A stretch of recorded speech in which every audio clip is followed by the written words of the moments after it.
October 16th, 1962, 8:45 in the morning.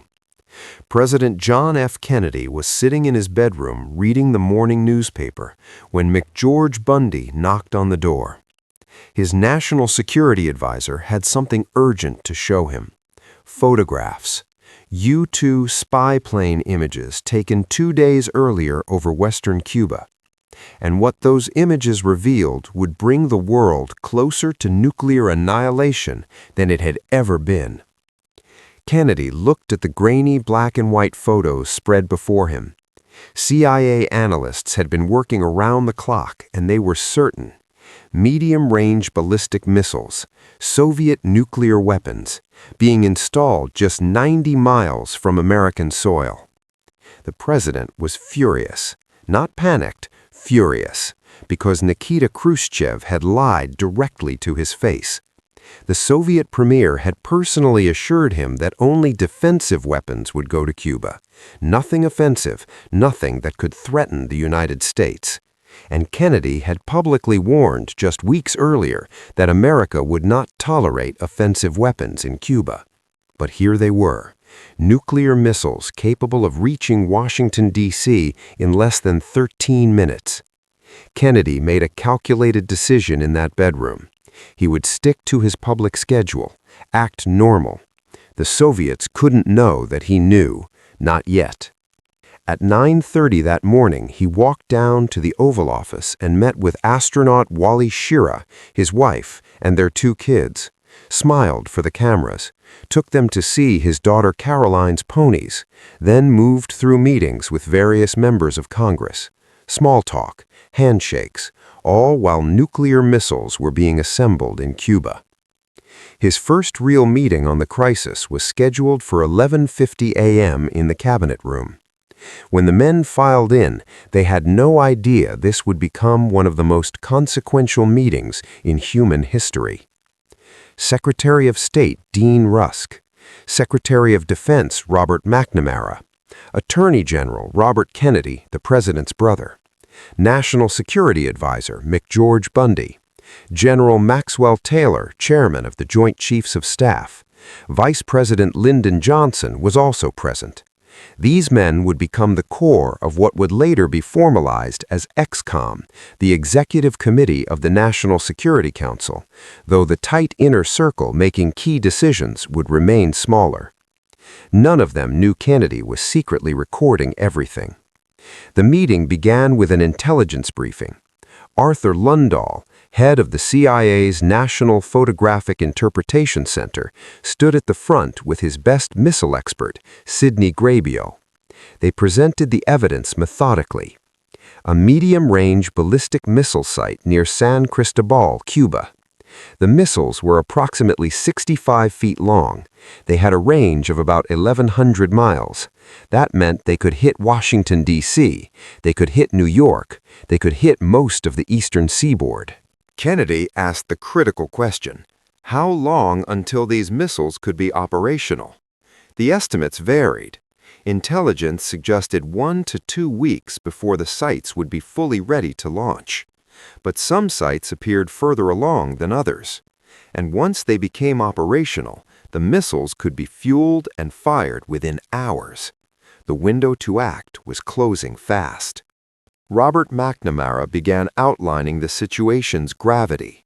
If they were going to conduct an airstrike against these installations, they had to do it before the missiles became operational.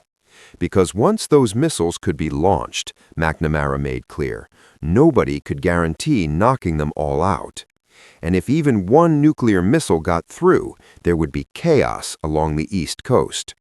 Then McNamara laid out a harder truth. Any airstrike couldn't be surgical. It couldn't just target the missile sites. It would have to hit the airfields, hit the aircraft, hit every potential nuclear storage site. This would be an extensive operation, and nobody could guarantee destroying all the missiles before they became operational. If even one nuclear weapon was launched and reached an American city, the devastation would be catastrophic. Hundreds of thousands could die in a targeted urban area. Here's where the meeting got darker. The conversation turned to what would come after the airstrike, because nobody in that room believed an airstrike would be the end of it. Dean Rusk raised the possibility that this could trigger a Soviet response in Berlin. If America attacked Cuba, the Soviets might blockade West Berlin in retaliation. That could mean war in Europe. That could mean a general nuclear exchange. Someone in the room, the transcripts don't specify who, referenced the morning's New York Times story. High Soviet officials had apparently been floating the idea of trading Cuba for Berlin. The implication was clear. Khrushchev might see the missiles as leverage, a chess piece he could trade. Robert Kennedy had been quiet up to this point, but midway through the meeting he passed a handwritten note to his brother. It read, "I now know how Tojo felt when he was planning Pearl Harbor." The meaning was unmistakable. An American surprise attack on Cuba, without warning, would make the United States look like the aggressor. It would carry what George Ball, the Undersecretary of State, called the mark of Cain, the moral stain of launching a sneak attack against a small country. Ball had actually been the first to raise the Pearl Harbor comparison earlier in the discussion, telling the group that a surprise strike frightened him because of what would come after. This wouldn't be the end, Ball insisted. This would be the beginning. Kennedy was absorbing all of this, the military options, the diplomatic consequences, the moral implications, the Soviet response, the nuclear calculus. At one point, Kennedy himself raised a question that cut to the heart of Soviet motivation. Why would Khrushchev do this? The president speculated aloud. Maybe Khrushchev wanted Americans to understand what it felt like to live under the shadow of nuclear missiles the way the Soviets did. After all, the United States had Jupiter missiles in Turkey aimed at Moscow. Kennedy even admitted this directly in the meeting, saying it was just as if the U.S. had suddenly begun putting missiles in Turkey. When Bundy pointed out that America had done exactly that, Kennedy weakly responded that it was 5 years ago, that it was a different period. But he knew. They all knew. The Soviets were doing to America what America had already done to them. The meeting stretched on for hours. Options were debated. A surgical strike against just the missiles, a general strike against all Soviet military installations in Cuba, a full-scale invasion, a naval blockade to prevent more weapons from arriving, diplomatic approaches through the United Nations. By the end of the first meeting, Kennedy hadn't committed to any specific course of action. Some in the room sensed he was weighing the military option seriously, but he remained cautious and exploratory. He understood the pressure to show strength, to respond before Congress found out about the missiles, to make Khrushchev understand that this was unacceptable. But he also recognized the enormous risks. He asked for more analysis, more reconnaissance flights, more intelligence. He wanted the Pentagon to prepare detailed strike plans. He wanted the State Department to analyze how allies would react. That afternoon, Robert Kennedy held his own meeting at the Justice Department. This one focused on Operation Mongoose, the ongoing covert program to destabilize Castro's regime. The Attorney General pushed for more aggressive sabotage operations inside Cuba. The idea of using Cuban exiles to attack the missile sites was briefly discussed, but quickly dismissed as impractical. Meanwhile, at the Pentagon, the Joint Chiefs were meeting with commanders from Strategic Air Command, Tactical Air Command, and SINCLANT, the Commander-in-Chief Atlantic. After McNamara left their meeting, the chiefs agreed among themselves that they didn't favor limited reconnaissance flights over Cuba because it would tip their hand. They also agreed they would rather do nothing at all than limit an airstrike to just the medium-range missiles. If they were going in, they wanted to go all in. ExComm reconvened that evening at 6:30 p.m. More debate, more options. The conversation grew more intense as the reality settled in. Nuclear weapons 90 miles from Florida, missiles that could reach American cities in minutes, a Soviet leader who had deceived them, and a choice between military action that could start World War III or diplomatic measures that might look weak. The following days would see the conversation shift. On October 18, George Ball's Pearl Harbor argument began changing minds, particularly Robert Kennedy's. The Attorney General started questioning whether a surprise attack aligned with American values.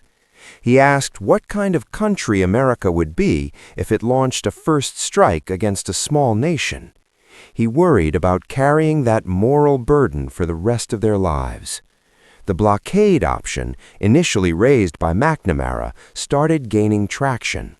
Not a complete blockade, which would be an act of war, but what they began calling a quarantine, a naval ring around Cuba to prevent Soviet ships from delivering more weapons. It would buy time. It would show resolve without immediately killing thousands. It would put the next move back on Khrushchev. But there was a critical briefing that shifted Kennedy away from the military option entirely.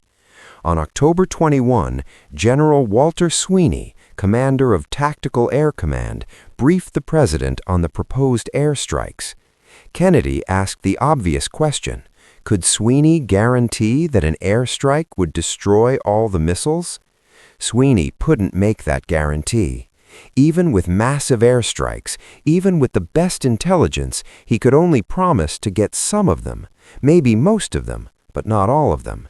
And that meant some missiles could still be launched. That meant American cities could still be hit. That meant nuclear war was still possible, even after a supposedly decisive military strike.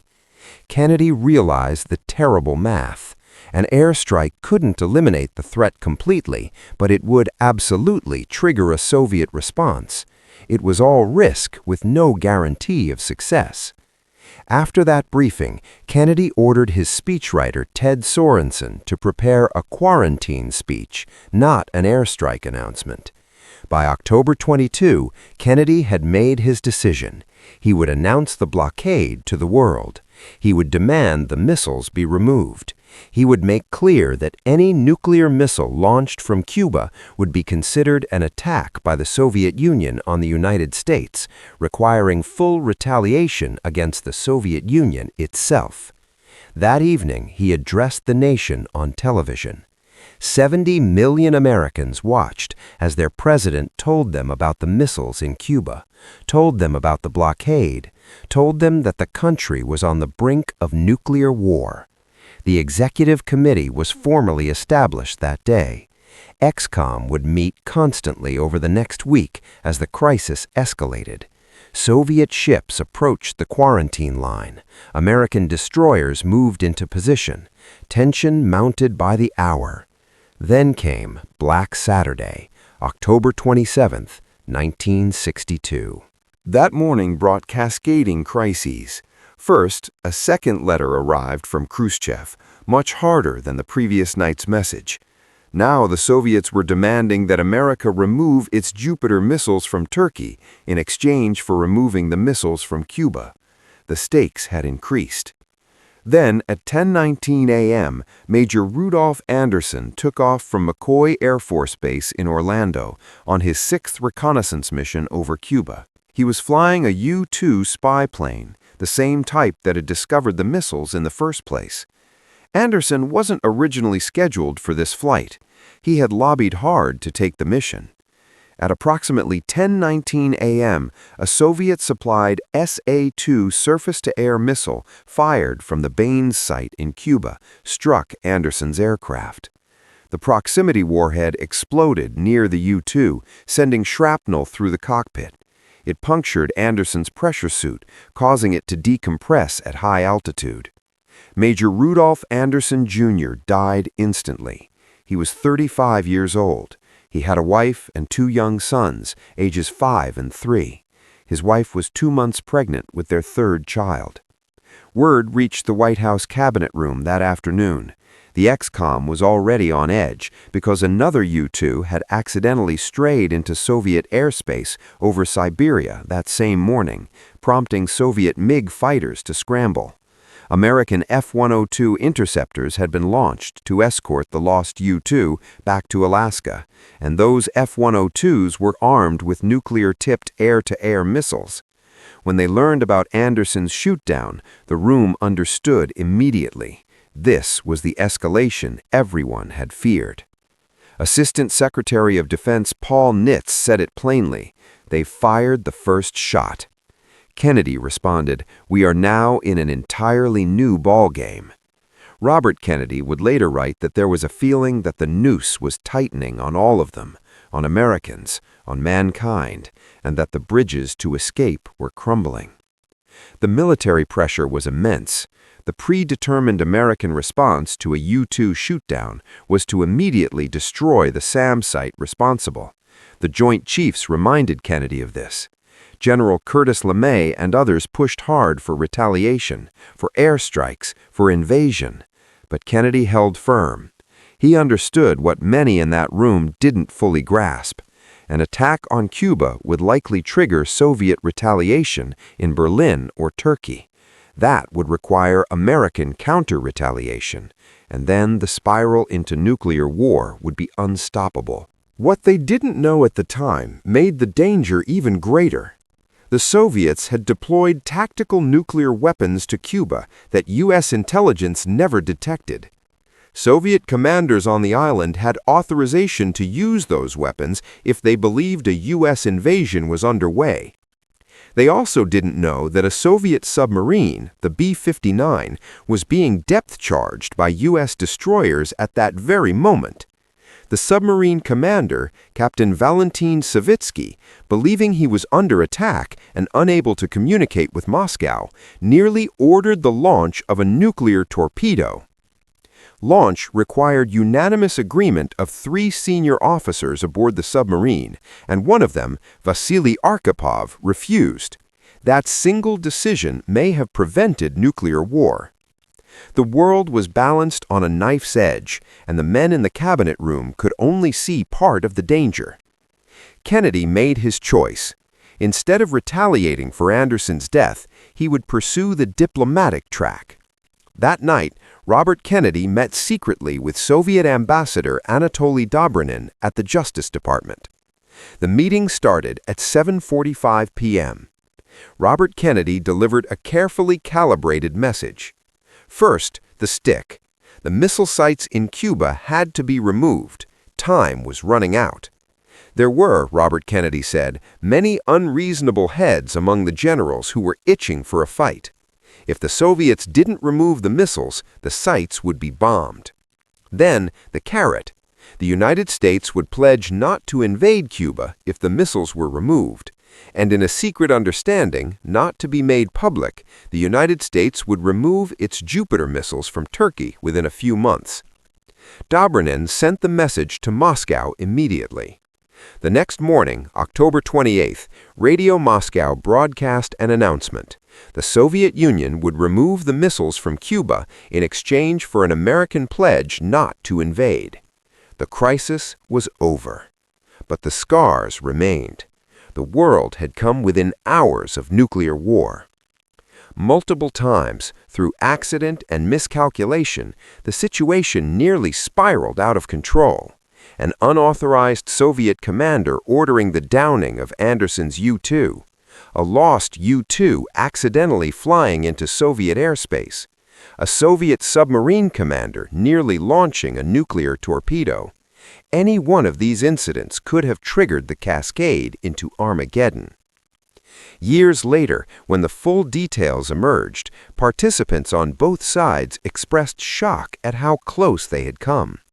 Robert McNamara, Kennedy's Secretary of Defense, said he thought October 27th was the last Saturday he would ever see.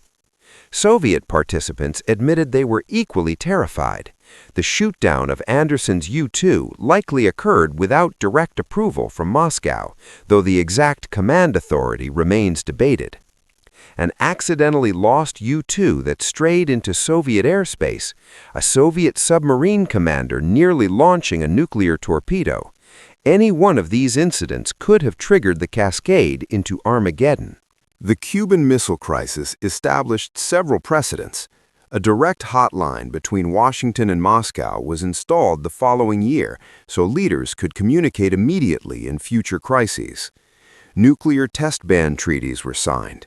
Both sides became more cautious about nuclear brinkmanship.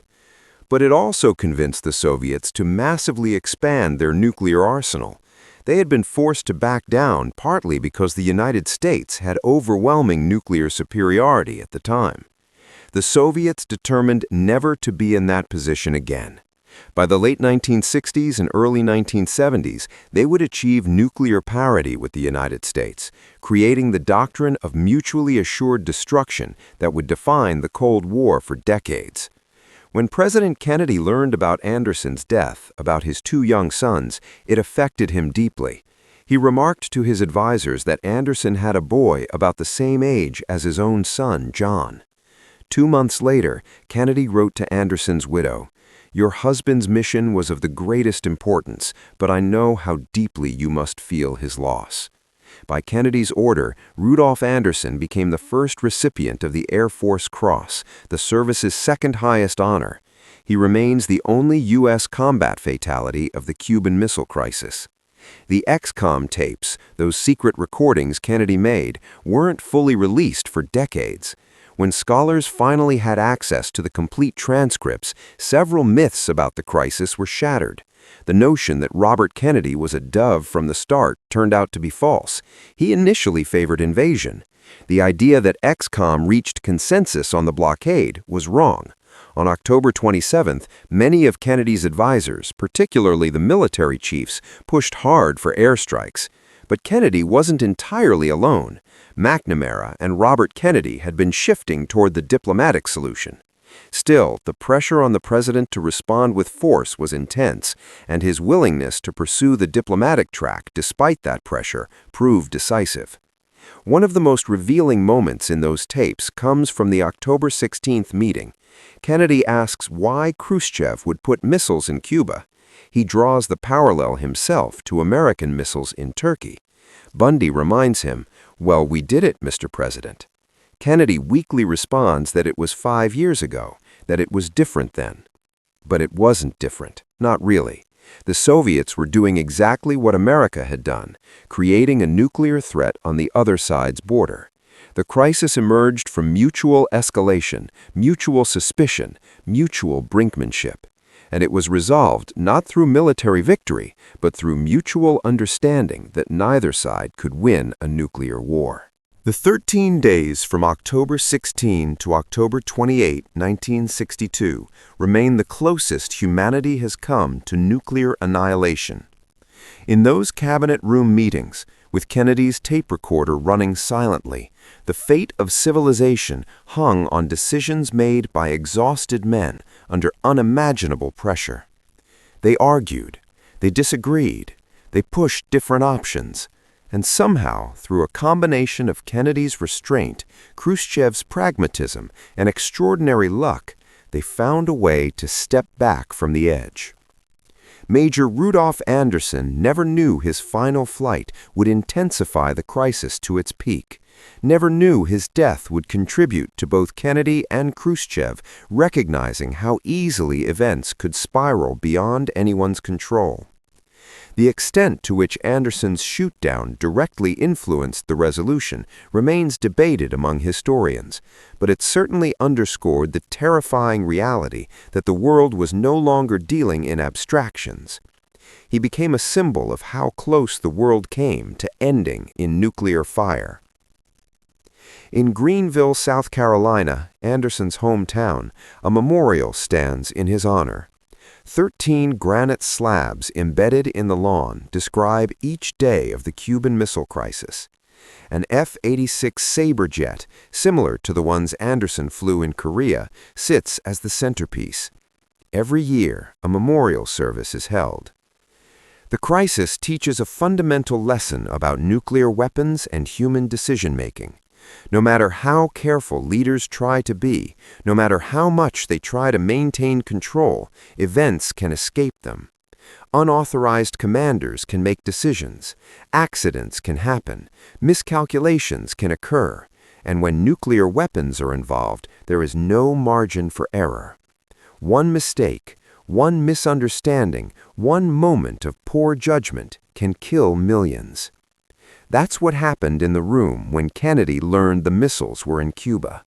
Men faced with an impossible choice between showing weakness and risking nuclear war, between their nation's security and humanity's survival, between what their military advisors demanded and what their moral compass told them. Kennedy's decision to pursue diplomacy over military action, to accept Khrushchev's offer even when all his advisors opposed it, to trade missiles in Turkey even though it made America look weak, that decision saved the world. Not by being strong, not by being tough, but by being wise enough to know when strength and toughness would lead to disaster. The ExComm transcripts reveal Kennedy at his best and worst, uncertain at times, frustrated, angry, but ultimately willing to make the unpopular choice because he understood the stakes better than anyone else in that room. He had read Barbara Tuchman's The Guns of August earlier that year about how World War I started through miscalculation and uncontrolled escalation. The book's themes about how rational leaders could stumble into catastrophic war clearly informed his thinking during the crisis. He was determined not to let that pattern repeat with nuclear weapons. 60 years later, with more nuclear powers, more potential flashpoints, more chances for miscalculation, the Cuban Missile Crisis stands as both warning and guide. A warning about how easily things can go wrong, a guide for how to make them go right. Those 13 days in October 1962 proved that even in the darkest moments, when war seems inevitable, diplomacy can prevail. But only if leaders have the courage to choose it. Only if they're willing to face down their own military advisors, their own political pressures, their own instinct to respond to force with force. That's the real story of what happened in the room when Kennedy learned the missiles were in Cuba. Not a simple tale of American resolve defeating Soviet aggression, but a complex, messy, terrifying near miss. A moment when humanity teetered on the brink and pulled back just in time, thanks to imperfect men making the best choices they could with incomplete information and enormous pressure. Thanks to Kennedy's willingness to be called weak rather than be responsible for nuclear war.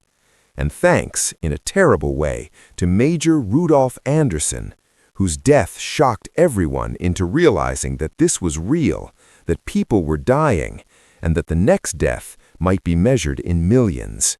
This video is based on extensive historical research from ExComm tape recordings, declassified government documents, CIA intelligence reports, State Department archives, memoirs by Kennedy administration officials, Soviet archival sources, and scholarly analyses.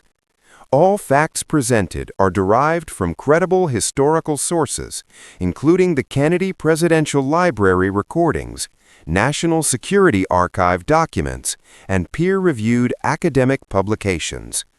Viewers are encouraged to consult multiple sources for further research. Historical interpretations may vary among scholars and historians. This content is intended for educational purposes.